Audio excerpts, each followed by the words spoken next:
Subscribe कीजिए Asif Hindi voice channel को और बेल आइकन का बटन दबाइए अच्छी अच्छी कहानियाँ हमारे चैनल पर देखने के लिए। तो चलिए शुरू करते हैं।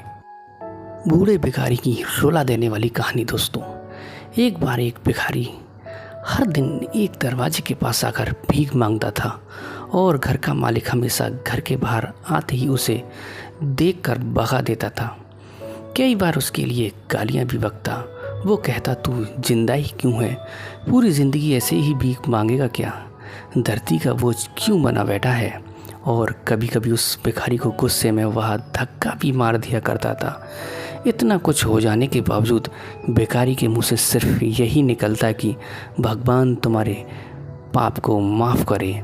एक बार सेठ को धंधे में बड़ा नुकसान होने की खबर मिली।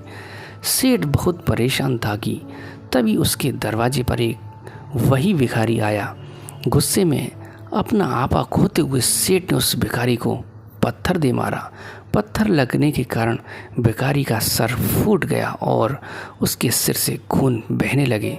फिर भी दर्द से कराहते हुए भिखारी ने इतना ही कहा, भगवान तुम्हारे पापों को माफ़ करे। भिखारी वहाँ से चला गया। सेठ सोच में पड़ गया कि भिखारी को पत्थर मारा, फिर भी उसने सिर्फ प्रार्थना की। सेठ का गुस्सा शांत हुआ। सेठ का मन शांत हुआ। भिखारी का रहस्य जानने के लिए सेठ ने भिखारी का पीछा करना शुरू कर दिया। भिखारी जहाँ जहाँ जाता सेठ उसके पीछे जाता।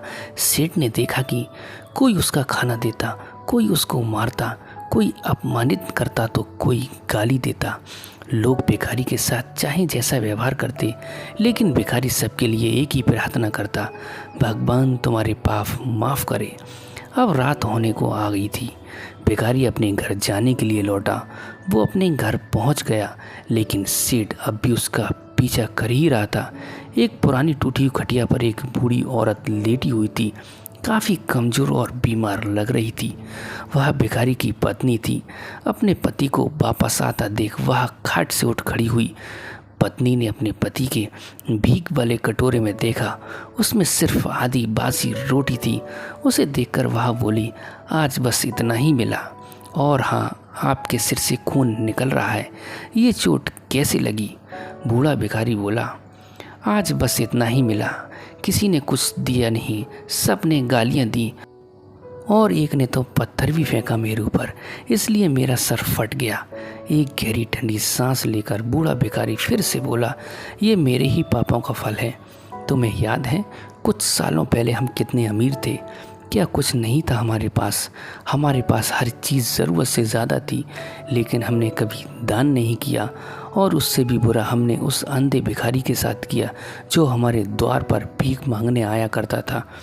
बूढ़ी पत्नी की आंखों में आंसू आ गए। वह बोली, हाँ, हम उस बेचारे अंधे के साथ बहुत बुरा करते थे, उसका अपमान करते थे, उसे खाने के लिए रोटी की जगह कागज़ दिया करते थे, उसका मजाक उड़ाया करते थे और कभी कभी मारा भी करते थे। मैंने कभी उसको रास्ता नहीं दिखाया। एक बार मैंने उसके मुंह पर मट्टी भी फेंकी और वह हमेशा दुखी होकर यही कहता कि भगवान तुम्हें तुम्हारे किए की सज़ा देगा, भगवान तुम्हारे पापों की सज़ा ज़रूर देगा। उसका श्राप सच हुआ और हम इस दुख भरी ज़िंदगी में आ गए। भिखारी बोला, हाँ, उसका श्राप सच हुआ, इसलिए मैं किसी को बद्दुआ नहीं देता, चाहे कोई मेरे साथ कैसा भी बर्ताव करे। मैं हमेशा उसके लिए प्रार्थना करता हूँ। मैं नहीं चाहता कि कोई भी हमारे जैसी ज़िंदगी का अनुभव करे, किसी को भी हमारे जैसे दुखों का सामना करना ना पड़े। वो नहीं जानते कि वह कितना बड़ा पाप कर रहे हैं, इसलिए अनजाने में हुए पाप की ऐसी सज़ा किसी को भी ना मिले। मैं नहीं चाहता। सेठ वहीं पर छिप कर ये सारी बातें सुन रहा था। अब उसे सब कुछ समझ में आ गया था। भिखारी और उसकी पत्नी ने वह आधी रोटी मिट बांट कर खाई और भगवान को धन्यवाद बोलकर सो गए। अगले दिन वही भिखारी फिर से भीख मांगने सेठ के घर के पास जाता है। सेठ ने पहले से गर्म रोटी उसके लिए निकाल रखी थी। उसे देते हुए सेठ विनम्रता से बोला, माफ़ कर दीजिए बाबा, मुझसे बहुत बड़ी गलती हो गई। बूढ़ा भिखारी बोला, भगवान तेरा भला करे। इतना कहकर वह आगे निकल गया। इस कहानी से जो सीख मिलती है दोस्तों, वह लेने लायक है। वह बड़ी सिंपल है कि आदमी चाहे किसी के बारे में बुरा या भला करे, लेकिन भगवान सिर्फ कर्म के हिसाब से उसको फल देता है। क्या हुआ अगर भगवान नहीं दिखता है, लेकिन ये बात बिल्कुल सच है, उसके खाते में सबका हिसाब बहुत पक्का होता है। किसी के साथ दोस्तों कभी भी बुरा ना करो, इतना कभी किसी के लिए बुरा ना सोचो, हमेशा सबके साथ अच्छा व्यवहार करो। ये व्यवहार ही आपकी अच्छे होने की पहचान दिलाएगा। इसलिए जब किसी के लिए कुछ भी करो तो अच्छा ही करो दोस्तों। तो दोस्तों कैसी लगी हमारी वीडियो? ऐसी और अच्छी वीडियो देखने की आप हमें कमेंट करें, और दोस्तों चैनल को सब्सक्राइब ज़रूर करें, वीडियो को शेयर करते ज़रूर जाना। तो मिलते हैं इससे भी अगली अच्छी वीडियो में। गुड बाय दोस्तों।